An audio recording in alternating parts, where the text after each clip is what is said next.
Hi friend, আমি আবার চলে এসেছি তোমাদের জন্য আরেকটা ভিডিও করতে।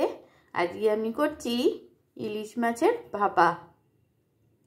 আমি এখানে বড় একটা ইলিশ মাছ নিয়ে নিয়েছি, 5-6 টুকরো হয়েছে। আর 4-5টা লঙ্কা আমি ব্লেন্ড করে নিয়েছি। 1 চামচ 1.5 চামচ মতন সাদা সর্ষে, 1/2 চামচ মতন কালো সর্ষে, আর 1 চামচ মতন পোস্ত, আর 2টো লঙ্কা আমি এখানে ব্লেন্ড করে নিয়েছি। আর কাঁচা তেল দিয়ে নিয়েছিলাম টিফিন কারির মধ্যে আগে। তারপরে মাছগুলো নুন হলুদ মাখিয়ে দিয়ে তার উপরে একটু কাশ্মীরি লঙ্কার গুঁড়ো আর একটু কালো জিরে আমি ছিটিয়ে দিয়েছি। এবার পুরো মশলাটা দিয়ে মাছটা পুরো মাখিয়ে তারপরে আমি ভাপে বসিয়ে দেবো। এবার সব মাছটা মিশিয়ে নিয়ে এবার আমি প্রেসার কুকারের ভেতরে অল্প একটু জল দিয়ে তারপরে সেই জলটার উপরে আমি টিফিন কারিটা বসিয়ে তারপরে একটা নোড়া চাপা দিয়ে দিচ্ছি।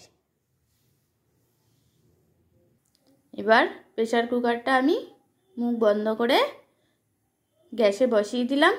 এবার হাই ফ্লেমে 4খানা সিটি দিয়ে আমি প্রেসার কুকারটা নামিয়ে নেব। 4টে সিটি দিয়ে নামিয়ে নিয়েছি।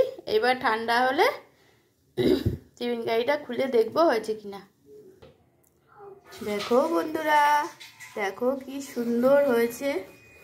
এবার খেয়েই বোঝা যাবে কীরকম হয়েছে। একটু মুখে দিয়ে দেখি, জাস্ট জমে যাবে, গরম ভাতে জাস্ট জমে যাবে। তোমরা এরম করে খেয়ে দেখো, দেখবে আর কিচ্ছু লাগবে না, সময়ও কম লাগে আর খেতেও টেস্টি।